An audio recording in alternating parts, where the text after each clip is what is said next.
My guest today is Rocky Ozaki. He is co-founder of Now Innovations. I'm your host, Mark Franklin from Career Cycles. Thanks, Rocky, for joining us here in the conversation.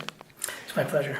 So you talked about the forces behind the changing world of work and three key areas. It was the connected generation, it was the sharing economy and technology. Let's take them one at a time and just explore them a bit. Starting with the connected generation, I mean, it's a huge topic.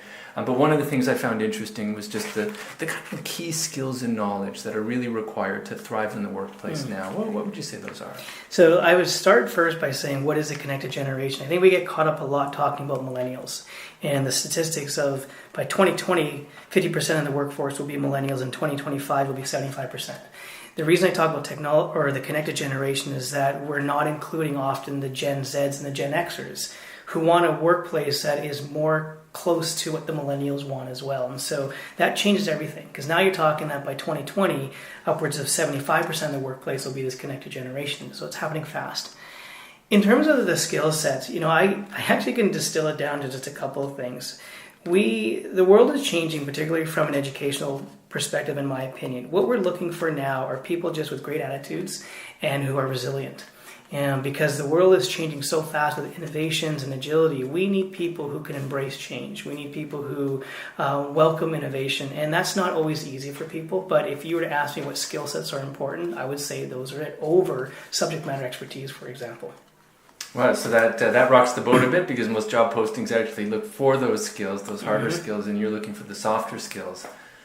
Amazing. Let's move over to technology for a moment and just talk about the changing world of work because of technology. What do you see? So I often say this. I think everyone is working for a tech company, or they're working for a company or a profession that will be disrupted, innovated, or even made redundant by technology. We see it every day with whether it's AR and VR, you hear about machine learning and AI. And so how the products and services of the future are going to be anchored on technology. But the other piece to this is technology in the workplace. One of the things I see so often is actually fatigue with taking on technology, because it's a shiny object. Everyone is trying to find a technological solution. Some will stick, some won't. But at the end of the day, your business will be transformed, not just by the product and service you offer, but also by the tools that you use internally from a technology perspective. One of the other speakers today we heard was really trying to balance out the high tech and the high touch in the HR world. I wonder if you have a thought about that presentation. We both sat and listened to it.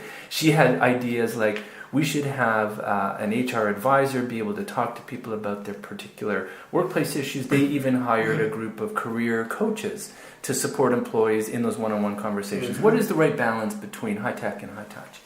I don't know if there's a specific right one, but what I would say is that they cohabitate.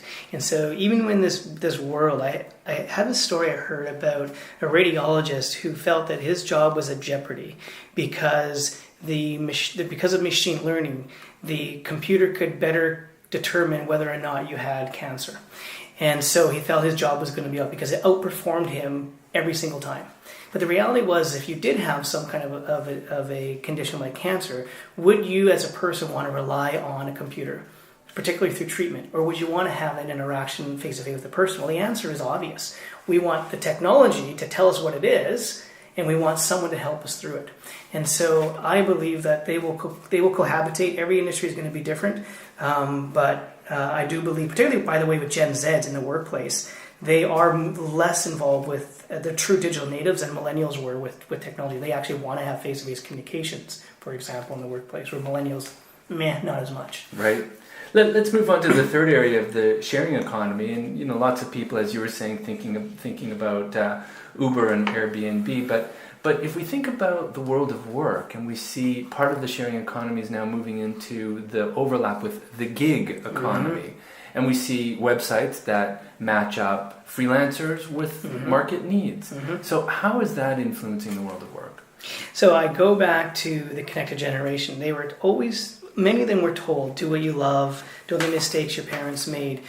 But it wasn't always an easy thing to do. Enjoy life, have experiences. Well, technology now is empowering that. And so how is it changing? Well, people are now able to work from a beach and do the same work that they could if they're sitting in the office. And so the tools out there today, the demand for for digital skills, and so maybe we should have touched on that too. It's not just about resilience, but you need to have skill sets in the digital economy. And if you have those, you're in high demand and you can work anywhere.